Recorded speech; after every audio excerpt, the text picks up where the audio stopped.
जो दो राजकुमार जो घूम रहे हैं आजकल, जो हमेशा सुख सुविधाओं में पले बड़े हैं, एक की राजनीति 20 साल हो गई है, अब इसे ठीक से बोल नहीं पाते हैं, और दूसरा जो है कि सुख सुविधा के इतने आदी हैं कि थोड़ा देर काम किया तो उनको 16 घंटा आराम की जरूरत पड़ती।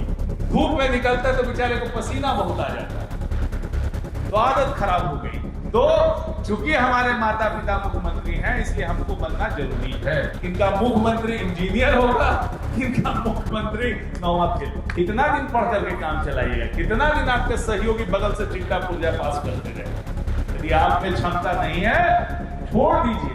अरे एक भाई तो था, उसको भी तो संभाल नहीं पाया, वो भी तो अलग हो गया। तो घर नहीं संभालता है, वो कहते हैं कि बिहार संभालेंगे। नमस्कार, आप लाइव सिटीज देख रहे हैं। मैं हूं आपके साथ काव्या।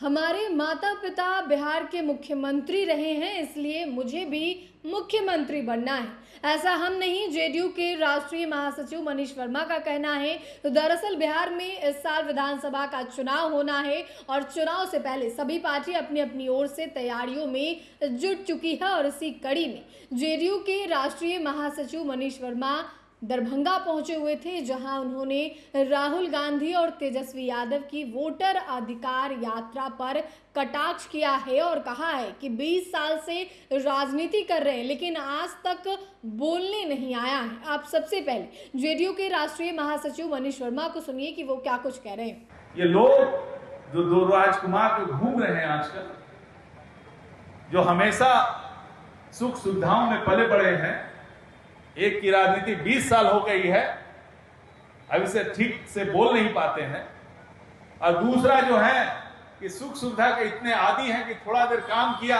तो उनको 16 घंटा आराम की जरूरत पड़ती। धूप में निकलता है तो बेचारे को पसीना बहुत आ जाता है, तो आदत खराब हो गई। वो चाहते हैं कि हमारे माता पिता चूंकि मुख्यमंत्री हैं, इसलिए जो मैथ्स का प्रॉब्लम रहता है, पहले चूंकि करिए फिर इसलिए करिए।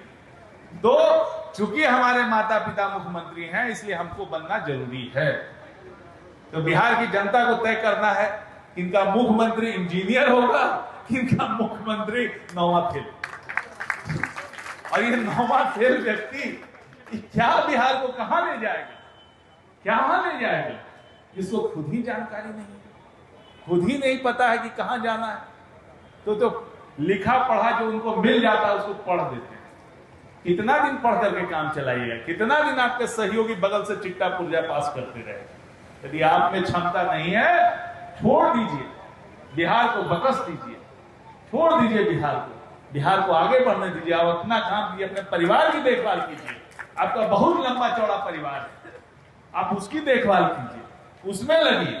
कहां बिहार की आप चिंता कर रहे हैं। अरे एक भाई तो था आपको, उसको भी तो संभाल नहीं पाया, वो भी तो अलग हो गया।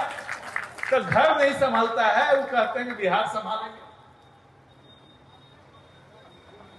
पहले भाई की पत्नी का डिवोर्स पर्सनल मामला है, लेकिन एक बात तो जनता पूछेगी, पूरे बिहार की जनता ये पूछेगी कि भाई कैसा है आपका परिवार।